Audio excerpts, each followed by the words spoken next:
Hi, magandang umaga sa inyo mga kasawi. Kamusta na po kayong lahat? Naway nasa mabuti kayong kalagayan at mag-iingat kayo palagi mga kasawi.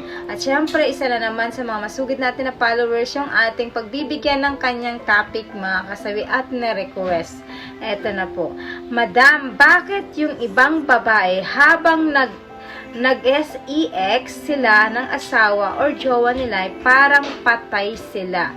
So, ibig sabihin mga kasawi, napakabigat ng binat. Isang sender natin mga kasawi, na sabi niya bakit may ibang babae na kapag naghanahana daw, eto daw ay parang patay na. So, ibig sabihin mga kasawi is wala itong gana. Eto lang yung ating commenter mga kasawi sa ating tatalakay ngayong umaga. For me kasi bilang babae, kapag once na tayo ay nakikipaghanahana ng lalaki at lalo pa mahal natin, alam nyo pa yung ginagawa natin is binibigay naman talaga natin yung best natin pagdating dito. Kasi sabi nga nila, di ba? Ang paghanahana kasi ay eto ay love. So, ibig sabihin, pinaparamdam natin sa isang tao na kung gaano natin sila kamahal. Kaya nga sa pag tayo ay nakipaghanahana sa ating asawa, alam nyo ba, yung talagang lahat ng performance ay ibibigay natin kasi para lang masiyahan sila or masatisfied ang isang lalaki ma. Pero syempre sabi ko nga sa inyo, kung ang pananaw naman, kung pananaw ko naman ay ganito, iba naman kasi yung pananaw ninyo. Pero para sa akin mga kasawi, ay ang babae ay mag-e-effort talaga ito kapag mahal niya ang isang lalaki. Pero kapag ang babae ay wala na itong gana mga kasawi or parang patay na kapag kayo ay naghanahana, ibig sabihin, dalawa lang yung tingin ko dyan mga kasawi. Yung una, syempre, parang napipilitan siya or wala siyang gana na maghanahana sa'yo mga kasawi. Ang pangalawa naman, ibig sabihin, hindi niya feel or baka meron siyang ibang nararamdaman or may iniisip siya na hindi ikaw yun or baka meron na siyang ibang lalaki mga kasawi. Syempre, sabi ko nga sa inyo ha mga kasawi, kung eto yung pananaw ko, ay iba naman yung pananaw nyo at suggestion ko to at iba rin yung suggestion nyo.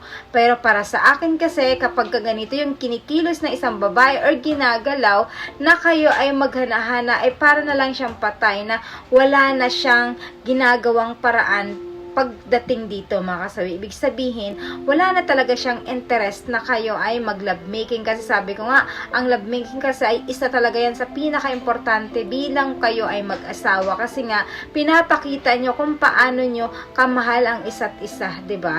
Kasi ang simbolo ng pakikipag-love making, ibig sabihin ay symbol of love mga kasawi. Dahil mahal nyo ang isa't isa, kaya kayo ay ginagawa nyo ang paraan para lang magkaroon ng masarap na ganitong ginagawa mga kasawi at hindi lang yun. Kung ikaw, pero syempre mga kasawi, sabi ko nga sa inyo, ikaw ang makakapag-decide niyan mga kasawi dahil ikaw ang nakasama ng asawa mo at higit sa lahat, ikaw ang mas nakakilala sa asawa mo.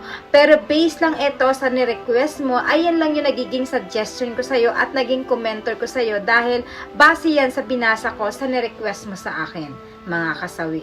So, yan lang mga kasawi, kaya mas maganda sa sender natin, mas maganda na tanungin mo ang asawa mo kapag once na kayo ay naghanahana na bakit parang patay na lang siya, na bakit parang wala na siyang ginagawang paraan na masisiyahan ka. Bakit ganun ang mga kinikilos niya at ginagawa niya tuwing kayo ay maghanahana? Ano ba ang dapat? 'Di ba? Dapat alamin mo yun kung ano yung rason niya, kung bakit siya ganun tuwing kayo ay maghanahana mga kasawi. Napaka-importante yun sa inyo na malaman mo kung ano yung side niya para at least aware ka din kung ano ibig sabihin niya mga kasawi na ganun ang ginagawa niya.